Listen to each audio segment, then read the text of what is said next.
अस्सलाम वालेकुम to all. उम्मीद करता हूँ आप सब खैर वाफियत के साथ होंगे। दोस्तों, मेरा नाम है अली असगर और हम कर रहे हैं मशीन लर्निंग का कोर्स। इस कोर्स में अभी तक हमने बात की कि हम एक हाउस की प्राइस कैलकुलेट करने की बात कर रहे हैं, जिसके अंदर हमारे पास नंबर ऑफ फीचर्स हैं, यानी घर का एरिया, हाउस का हाउस के अंदर कितने बेडरूम्स हैं, उसमें कितने फ्लोर्स हैं और उसकी एज क्या है हाउस की। इसको देखते हुए हम मशीन को ट्रेन करवा रहे हैं। अब हम ये देखना चाहते हैं कि हमारे पास जो पैरामीटर्स हैं, जो ये अलग-अलग फीचर्स हैं, इन फीचर्स की स्केलिंग करें। मगर ज़रूरत क्या है स्केलिंग करने की? जैसे आप देखिए, हमारे पास एक फीचर है x1 जिसको जो है साइज़, x2 है नंबर ऑफ बेडरूम्स। अब हमने ये देखा कि जो साइज़ है वो है 0 से लेके 2000 तक की रेंज में है, 2000 फीट स्क्वायर, और नंबर ऑफ बेडरूम कितने हैं 1 से लेके 5 तक की रेंज में। अगर हम x1 और x2 को आपस में मैप करें तो हमने देखा कि यार थीटा 1 x1 के साथ जो एसोसिएटिव फैक्टर है वो थीटा 1 है, x2 के साथ जो एसोसिएटिव है वो थीटा 2 है।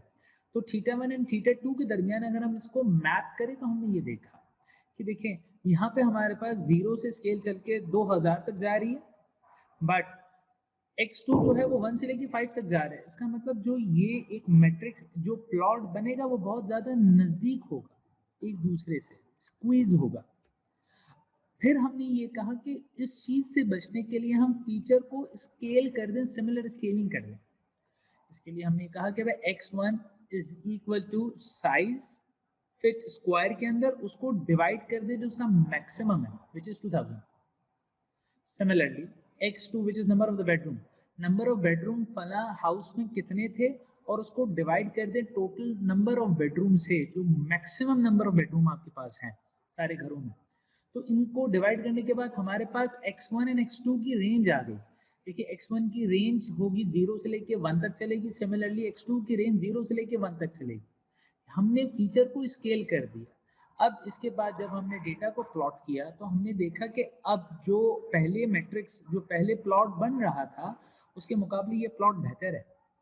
इसके अंदर आप इसके सेंटर पॉइंट तक इजीली पहुंच सकते हैं ग्रेडियंट डिसेंट के फॉर्मूले को इस्तेमाल करके। फीचर स्केलिंग हमने ये कहा कि हमारे पास -1 से 1 तक की रेंज है, यानी कोई डेफिनेट रेंज हो। ऐसा ना हो जैसे इससे पहले वाली चीज के अंदर कि एक की रेंज थी 0 से लेके 2000 और दूसरी की रेंज थी 1 से लेके 5।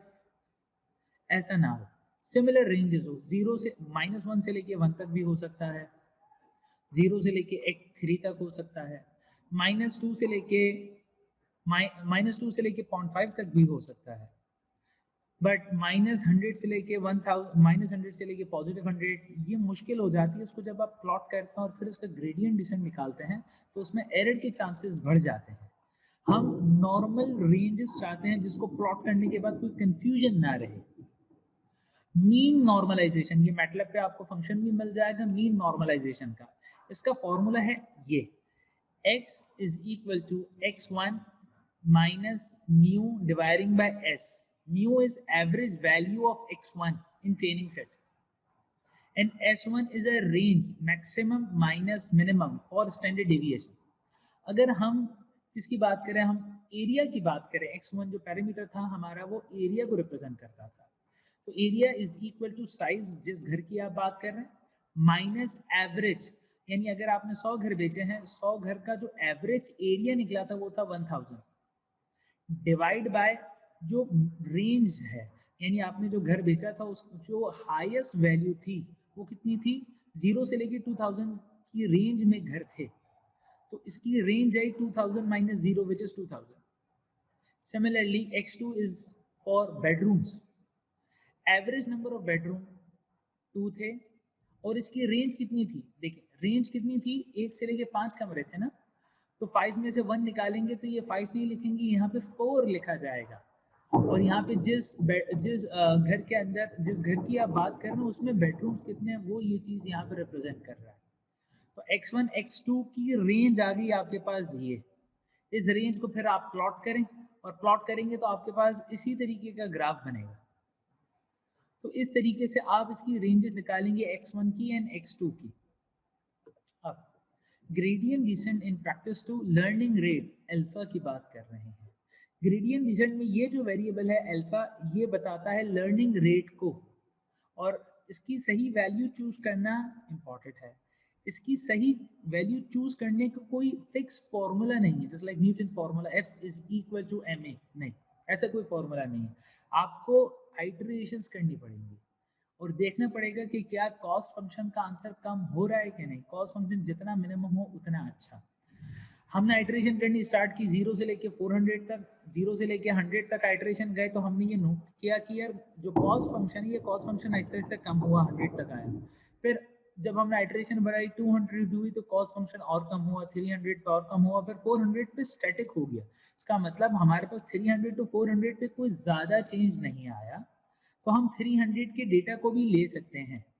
और ये पता कैसे चला, हमने बार बार आइटरेशंस की, यानी हम बार बार चीज़ों को चेंज करते गए और फिर निकाला कि क्या ठीक है। हमने इससे पहले ये देखा है कि ग्रेडियंट यानी अल्फा की वैल्यू अगर आप बहुत ज़्यादा बढ़ा दें या बहुत कम कर दें, इन दोनों केसेस में इशू आते हैं। अगर अल्फा की वैल्यू बहुत ज़्यादा कर दी तो जो आपका कॉस्ट फंक्शन है और आइटरेशन, इसके दरमियान ग्राफ ऑसिलेट करता रहेगा। यानी हमें अल्टीमेटली ग्राफ के इस हिस्से पे पहुंचना है, ग्लोबल मिनिमा, मगर ग्लोबल मिनिमा पे पहुंच नहीं पाएगा। पहले पॉइंट यहाँ पे था, फिर जिप करके यहाँ जाएगा, फिर जंप करके यहाँ आएगा, यहाँ आएगा, इस पॉइंट तक नहीं आएगा। बाज़ दफ़े ये भी प्रॉब्लम आती है कि आइटरेशन बढ़ाते गए, हमने देखा कि यार एक पॉइंट आया कि कॉस्ट फंक्शन मिनिमम हुआ, फिर जैसे आइटरेशन बढ़ने लगी वापस कॉस्ट फंक्शन बढ़ने लगा, फिर कॉस्ट फंक्शन कम होने लगा, मिनिमम हुआ, फिर बढ़ने लगा। इसी तरीके से ग्राफ बनता है। तो हमें सही वैल्यू पता करने के लिए आइटरेशंस करनी पड़ेंगी। हिट एंड ट्रायल किए बगैर आप नहीं निकाल सकते। अगर हम अल्फा की वैल्यू स्मॉल कर दे तो बहुत स्लो सिस्टम हो जाता है, और अगर अल्फा की वैल्यू बहुत ज़्यादा कर दे तो यही प्रॉब्लम आती है जो इस केस में आ रही है, यानी ये ऑसिलेट करता रहेगा और ग्लोबल मिनिमा तक पहुंचेगा ही नहीं।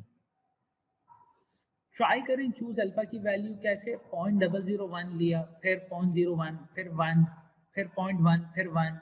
इस तरीके से आप मिनिमम से मैक्सिमम की तरफ जाते रहें तो आपको पता चल जाएगा कि कौन सी चीज़ कहाँ पे फिट हो रही है।